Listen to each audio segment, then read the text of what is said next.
Welcome back to Ultra Prime Selections. We usually dive into the stories behind history, the hidden truths. But today we're stepping into a different kind of truth, a potential future, and let me tell you, it's a harsh one. We're talking about World War III. Now, this isn't about fear-mongering. This is about looking at the world around us, the rising tensions, the economic tremors, and asking the hard questions. What if the unthinkable happens? What if the world as we know it unravels? We've meticulously researched global events, analyzed expert opinions, and crafted a potential timeline of how this conflict could unfold. A worst-case scenario. This isn't a prediction, but a wake-up call, so buckle up. This is WW3 Speculation, a dramatic timeline unfolds.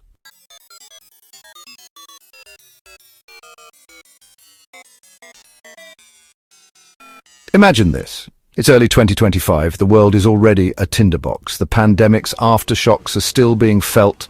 Supply chains are fractured and inflation is through the roof.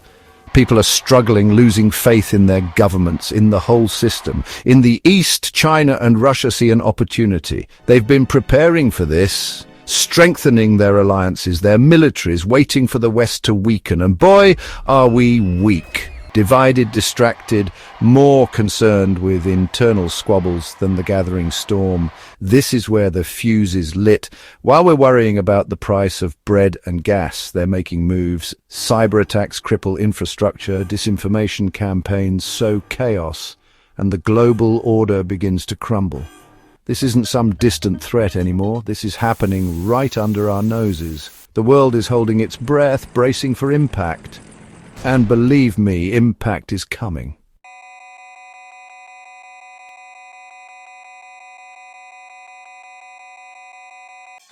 March 2025. The global financial system, already on shaky ground, finally collapses. Markets crash, wiping out savings, pensions, livelihoods. People are left reeling, desperate. Banks, terrified of a run, limit withdrawals, panic sets in. Food and energy prices skyrocket as supply chains break down completely. Empty shelves, long lines, and a growing sense of despair become the new normal. Governments, caught completely off guard, scramble to maintain order. Emergency laws are enacted, curfews imposed, freedoms curtailed. But the more they try to control, the more they push people to the edge. And through it all, China and Russia watch, their own economies relatively stable thanks to years of preparation. They're circling like sharks, sensing blood in the water, ready to exploit the chaos.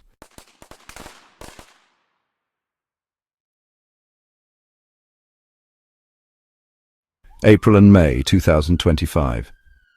The social fabric of the West starts to unravel. Protests erupt in major cities across the US, Canada, Europe, fueled by fear, anger, and a deep-seated feeling of betrayal. In Canada, the government, struggling to contain the unrest, resorts to increasingly authoritarian measures. Martial law is declared in some areas, the internet is censored, dissent is silenced, but the situation continues to deteriorate. Meanwhile, a series of crippling cyber attacks target North American banks and critical infrastructure. The culprit? All signs point to Russia, or perhaps China, but proving it is another matter. With the West distracted and vulnerable, China makes its move in the Pacific. Military exercises around Taiwan intensify, and their naval presence near Canadian waters increases dramatically. The dragon is baring its teeth, and the world watches with bated breath.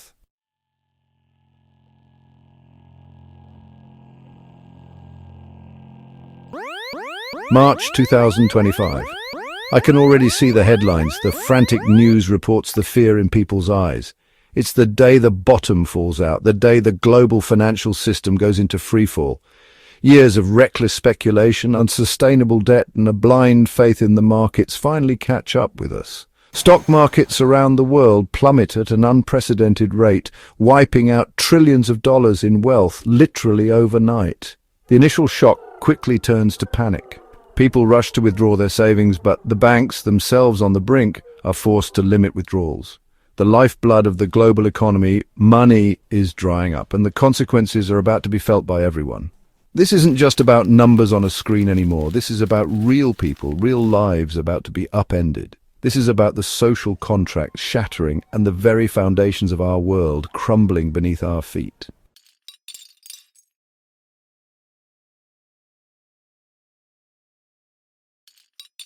With the financial system in chaos, the dominoes begin to fall, one after another. Global trade grinds to a halt. Supply chains, already strained, snap completely. And the necessities of life, food, fuel, medicine, become increasingly scarce. Supermarket shelves, once overflowing, are now bare. Lines at gas stations stretch for miles, tempers flare, and fights break out over dwindling supplies. The cost of basic necessities skyrockets, making them unaffordable for many. Governments try to reassure the public, but their words ring hollow. The systems they were supposed to protect have failed, and people are losing faith. Fear and uncertainty grip the world, creating a breeding ground for unrest, violence, and the rise of extremism. The social fabric is fraying, and the very forces that hold society together, trust, cooperation, empathy, are being tested like never before.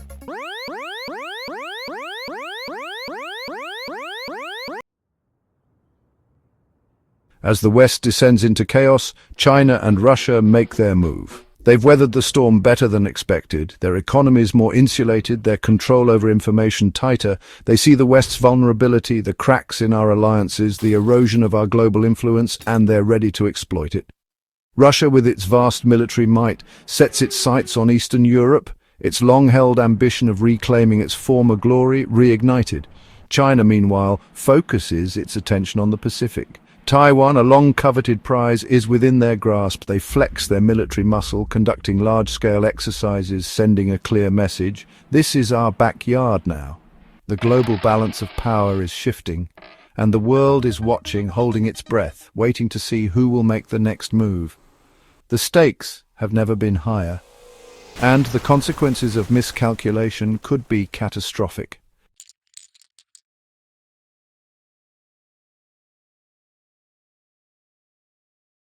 The dominoes are falling, one by one. With each passing day, the economic crisis tightens its grip on the West. What started with market crashes and bank failures has now escalated into a full-blown societal meltdown. People are scared, and rightfully so. Their life savings have evaporated, jobs are disappearing, and the shelves at the grocery stores are growing bare. The desperation is palpable. A powder keg waiting for a spark, and that spark comes in the form of widespread civil unrest.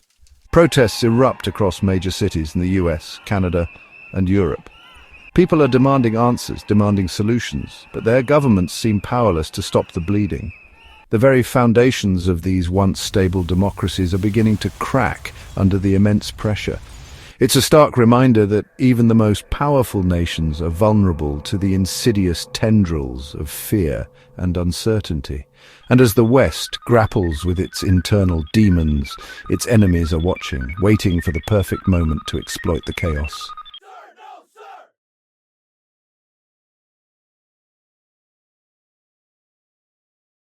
North of the border, the situation in Canada takes a turn for the worse. The Canadian government, struggling to contain the growing unrest, resorts to increasingly authoritarian measures. Martial law is declared in key areas, and the internet is heavily censored in an attempt to quell dissent. But these desperate actions only serve to further inflame the situation. The Canadian people, accustomed to their freedoms, see these measures as a betrayal. Trust in the government plummets, and the country finds itself on the brink of collapse. Adding fuel to the fire, a series of crippling cyber attacks target Canadian banks and critical infrastructure. While no one claims responsibility, all signs point to Russia or China, lurking in the shadows and exploiting the West's vulnerabilities. It's a stark reminder that in the 21st century, warfare extends far beyond traditional battlefields. The situation in Canada serves as a chilling microcosm of the broader crisis engulfing the Western world.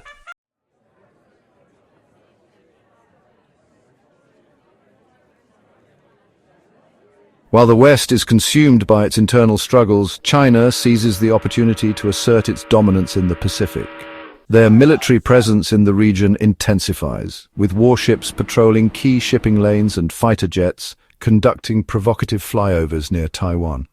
The message is clear. China is ready and willing to use force to achieve its geopolitical ambitions. And with the United States distracted by its own problems, Beijing senses a window of opportunity to alter the balance of power in the region. Meanwhile, Russia continues its aggressive military buildup along its western borders. Tanks rumble across the plains of Eastern Europe, and fighter jets scream through the skies, their presence a constant reminder of the looming threat. The stage is being set for a global conflict, and the fuse is burning rapidly. The world watches with bated breath, wondering if and when the flames of war will engulf us all.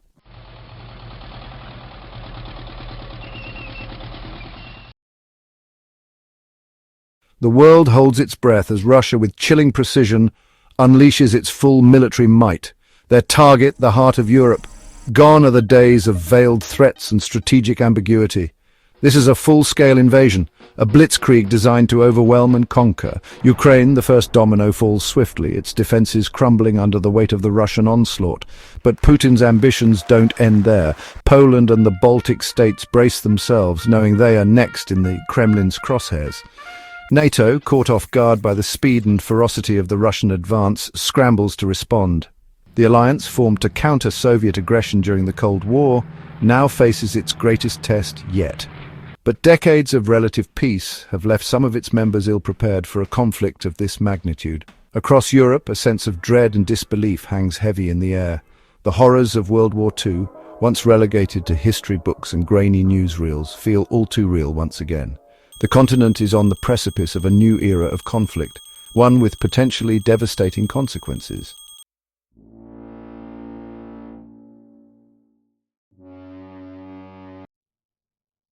As the situation in Europe reaches a fever pitch, the Pacific theater explodes. China, sensing an opportunity to capitalize on the West's preoccupation with Russia, makes its move on Taiwan. The island nation, a beacon of democracy and a vital link in the global supply chain, becomes the focal point of a geopolitical chess match, with potentially catastrophic consequences. Chinese warships encircle the island, effectively cutting it off from the outside world. A complete trade blockade is put in place, designed to cripple Taiwan's economy and break its people's will to resist. The message is clear: reunification is inevitable, and any resistance will be met with swift and brutal force. The United States, along with its allies Japan and South Korea, find themselves in an impossible situation. Failure to act would be seen as a betrayal of a key ally and a devastating blow to American credibility on the world stage. But direct military intervention carries the very real risk of sparking a wider conflict, one that could quickly spiral out of control. The world watches with bated breath as the two superpowers engage in a dangerous game of chicken, each side determined to stand its ground. The stakes couldn't be higher, and the potential consequences are almost too terrifying to contemplate.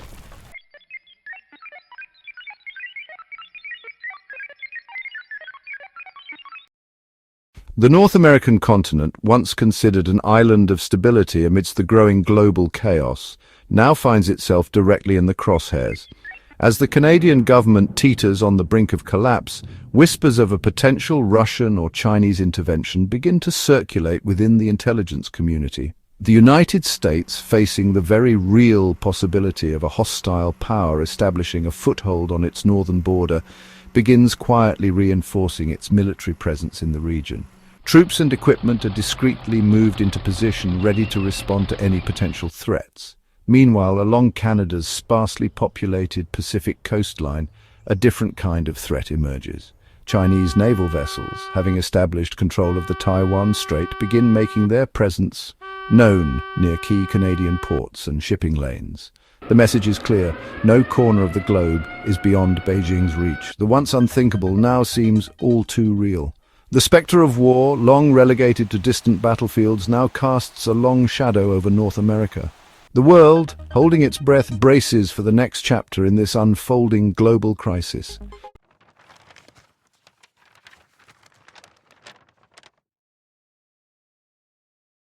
August 2025.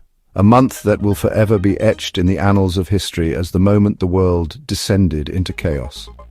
The fragile peace that had held for decades, already strained to its breaking point, finally shatters completely. The opening moves of this new global conflict are swift and brutal. Russia, having consolidated its hold on Ukraine, unleashes a second wave of attacks, this time targeting the Baltic states with unrelenting ferocity. NATO, despite its best efforts to present a united front, finds itself struggling to contain the Russian onslaught. In the Pacific, the situation around Taiwan reaches a boiling point.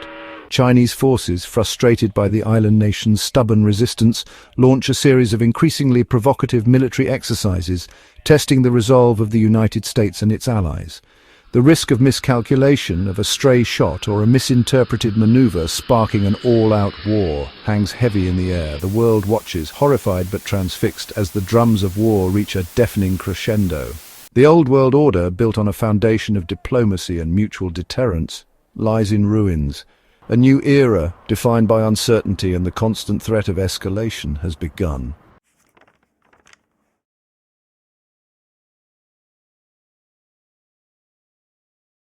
As August gives way to September, the conflict expands with terrifying speed. What began as a series of regional conflicts has now metastasized into a full-blown global conflagration. Alliances crumble, old grudges resurface, and the world finds itself on a collision course with disaster. In Europe, the fighting intensifies, spilling over from Ukraine and the Baltics into neighboring countries.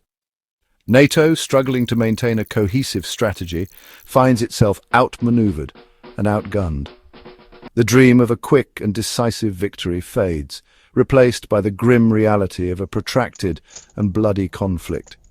Meanwhile, in the Pacific, the situation around Taiwan deteriorates further.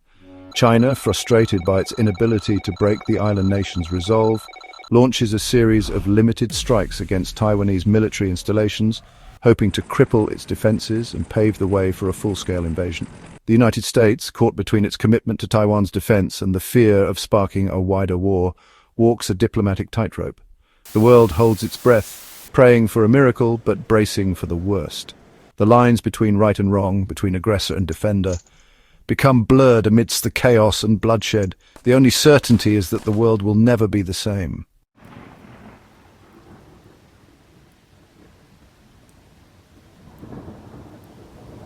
As 2025 draws to a close, the world finds itself teetering on the brink of the abyss.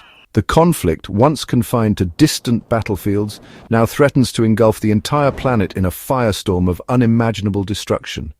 The unthinkable has happened. Nuclear weapons, long considered the ultimate taboo, have been unleashed. Whether by accident or design, the result is the same. A chilling reminder of the fragility of human existence and the ever-present threat of annihilation. In the aftermath of this unthinkable act, the world holds its breath, waiting to see if reason will prevail or if humanity will succumb to its darkest impulses. The stakes have never been higher, the consequences never more dire. The future, once bright with promise, now seems shrouded in darkness and uncertainty. The world, scarred and broken, faces an uncertain future. The only question is, will anything be left to rebuild from the ashes?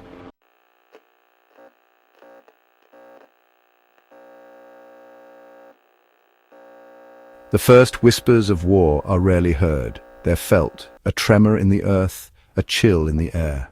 By August 2025, the tremors had become an earthquake. Russian tanks, a steel tide, surged across the Ukrainian border, their objective clear: the heart of Europe. Ukraine, a nation that had already tasted Russian aggression, stood little chance. Its defenses, though valiant, were overwhelmed by the sheer might of the Russian bear. Cities fell, their names echoing the tragedy unfolding.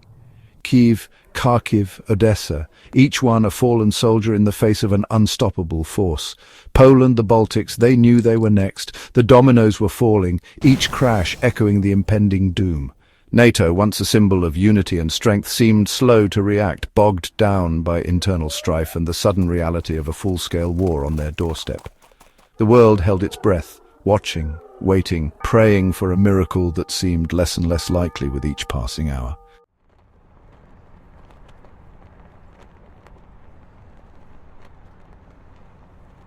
The North Atlantic Council, convened in Brussels, was a scene of controlled chaos. The air crackled with tension, the weight of responsibility heavy on the shoulders of every leader present. Article 5, the cornerstone of NATO, had been invoked. An attack on one was an attack on all. But what good were words against tanks and missiles? The question hung heavy in the air. Europe, for too long reliant on the security blanket of American might, was forced to confront its own vulnerabilities. Conscription posters, a stark reminder of a bygone era, began to appear on city streets, a desperate attempt to rally a generation more familiar with iPhones than rifles. Across the Atlantic, the United States, still licking its wounds from years of internal division and economic hardship, found itself thrust onto the global stage once more. The sleeping giant was stirring, its industrial heart beginning to beat once more, the familiar rhythm of wartime production echoing across the land. From the shipyards of Norfolk to the factories of Detroit, a nation mobilized. The call to arms, once a distant echo of history books, was now a blaring siren, demanding the attention of a new generation. The world was at war, and America, whether ready or not, was being called upon to lead.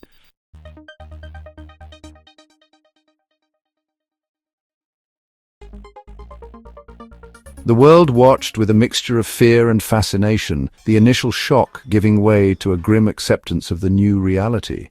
This wasn't some distant conflict relegated to the evening news. This was a global conflagration, its flames threatening to consume every corner of the world. Financial markets, already reeling from the initial economic shocks, went into free fall. The Dow Jones, the FTSE, the Nikkei all plummeted, their graphs resembling nothing more than a series of sheer cliffs. The illusion of stability, carefully constructed over decades, had shattered, leaving behind a stark landscape of uncertainty and fear. Refugees, their faces etched with fear and exhaustion, streamed across borders, seeking solace from the storm. Millions were displaced, their lives upended, their futures uncertain. The human cost of war, often lost in the cold calculations of geopolitics, was becoming all too real. And yet, amidst the chaos and despair, there were glimmers of hope. Ordinary citizens from all corners of the globe rose to the occasion, displaying extraordinary acts of courage and compassion. Volunteers manned soup kitchens, doctors and nurses worked tirelessly to tend to the wounded, and communities came together to support those in need. Humanity, it seemed, was determined to prove its resilience, even in the face of unimaginable darkness.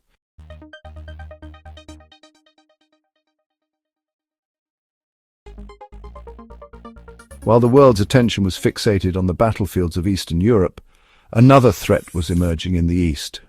China, having watched and waited, sensing weakness in the global order, decided it was time to make its move. Taiwan, the self-governing island that Beijing had long considered a renegade province, would be their first target. A steel ring of warships encircled the island, effectively cutting it off from the outside world. The message was clear: submit or face the consequences. Taiwan, with its vibrant democracy and fiercely independent spirit, refused to bow to the pressure. They would fight, even if it meant standing alone. Japan, South Korea, the United States, all found themselves drawn into the conflict, their fates intertwined with that of the small island nation. The Pacific, once a symbol of peace and tranquility, was rapidly becoming a cauldron of geopolitical tension, its waters churning with warships and submarines.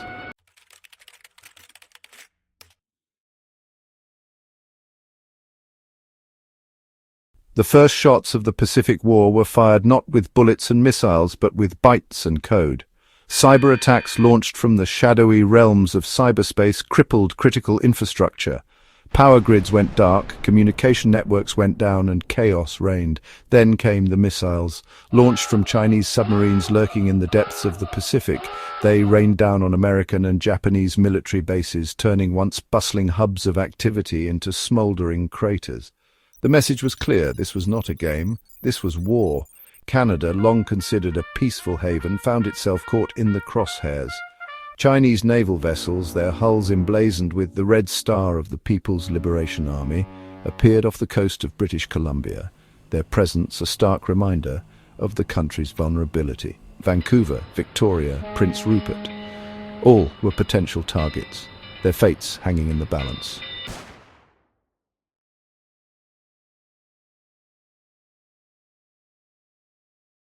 The war, once confined to distant lands, had come home. The Canadian government, already struggling to maintain order amidst the economic collapse and the influx of refugees, found itself woefully unprepared for a military conflict of this magnitude. The Canadian armed forces, small and under-equipped, were stretched thin, forced to make impossible choices about where to deploy their limited resources. The United States, bound by treaty and self-interest, pledged its support, but even their mighty military machine was feeling the strain of fighting a two-front war. The Canadian people, known for their resilience and stoicism, faced a future filled with uncertainty and fear. The peace and prosperity they had taken for granted had vanished, replaced by a grim determination to survive whatever lay ahead.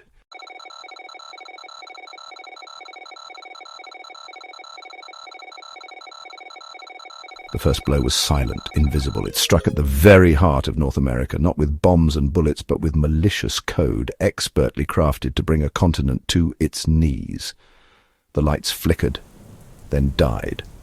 From the skyscrapers of Manhattan to the suburbs of Toronto, darkness descended. This was no ordinary blackout. This was a coordinated cyber attack, launched simultaneously against the United States and Canada, targeting their most critical infrastructure, power grids, communication networks, financial systems. The internet, once a source of information and connection, went dark, plunging millions into a terrifying digital abyss. Hospitals, reliant on backup generators, struggled to keep pace. Traffic lights blinked out, plunging cities into gridlock. ATMs went offline, leaving people without access to cash. Panic spread like wildfire, fueled by rumors and misinformation.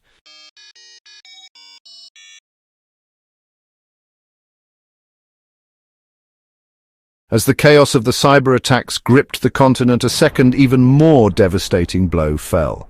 This time there was no mistaking the enemy's intentions. From the depths of the Atlantic and the Pacific, Chinese and Russian submarines launched a coordinated barrage of missiles, targeting key military installations across North America.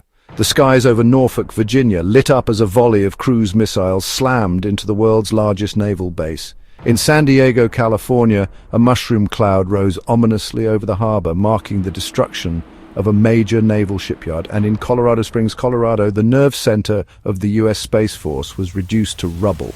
Canada, too, felt the sting of the enemy's wrath. Military bases in Petawawa, Ontario, and Esquimalt, British Columbia, were hit, their once proud facilities transformed into scenes of devastation. The message was clear. This was a war without borders, a conflict that threatened to engulf the entire continent.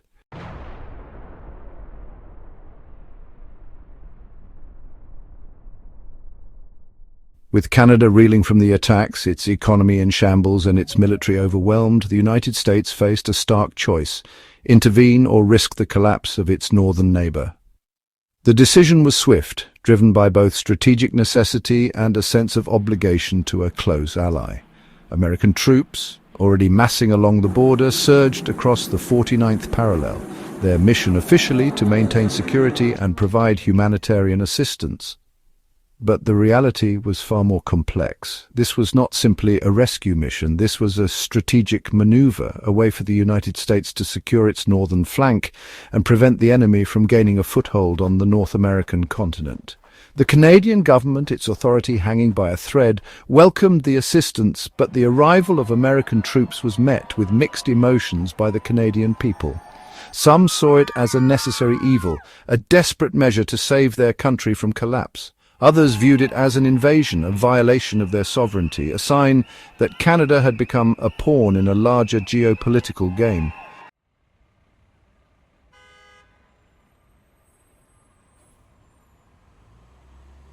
The year is 2026. Remember what the world used to be like? Yeah, me neither.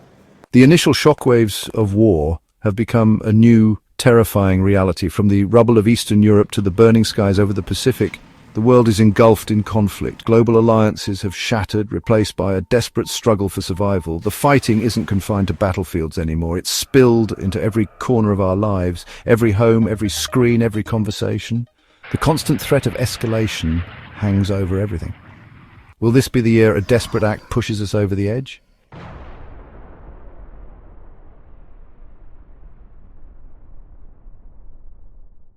The unthinkable is now disturbingly thinkable. Nuclear weapons, the ultimate taboo, a spectre haunting every strategic decision. Each side, pushed to the brink, sees it as both a deterrent and a last resort, a terrifying game of chicken with the fate of humanity in the balance. Imagine this: the blinding flash, the deafening roar, the immediate devastation. But it doesn't end there. The fallout, the radiation sickness, the long, slow death of our planet. It's a chilling thought, one that keeps world leaders, well, it should keep them up at night. The doomsday clock ticks closer to midnight. Will anyone be left to tell the time?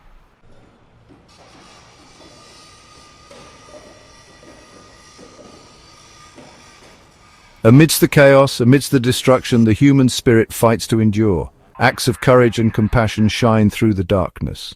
Ordinary people thrust into extraordinary circumstances, showing resilience we didn't know we had. But for how long can we hold on? The year 2027.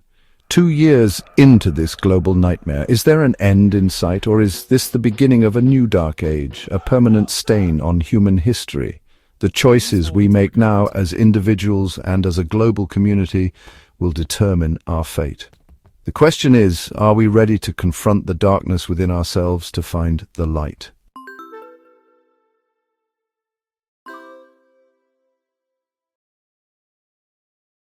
Looking back, it's easy to pinpoint the moments that led us here. The economic collapse in early 2025, a slow-motion train wreck we couldn't stop, the escalating tensions, the military posturing, the rhetoric. It was a powder keg waiting for a spark. By mid-2025, Russia and China had made their intentions clear. The invasion of Europe, the blockade of Taiwan, the dominoes began to fall. The first attacks on North America, the collapse of governments, the descent into chaos. It was a brutal, terrifyingly swift fall from grace.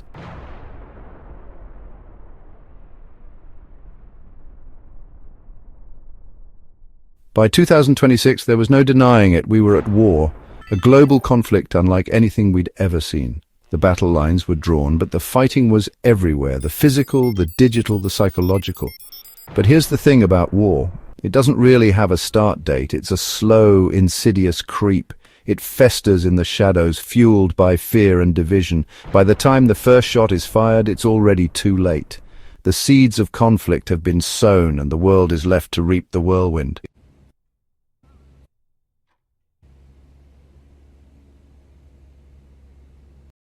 So when did World War III truly begin? Was it the economic collapse, the military movements, the first missile strike? Or was it long before that, in the choices we made, the divisions we allowed to fester? The truth is, it doesn't really matter anymore. The past is written. The future, however, is still being written. The choices we make today will determine the course of history. Will we succumb to the darkness, or will we find a way to rebuild?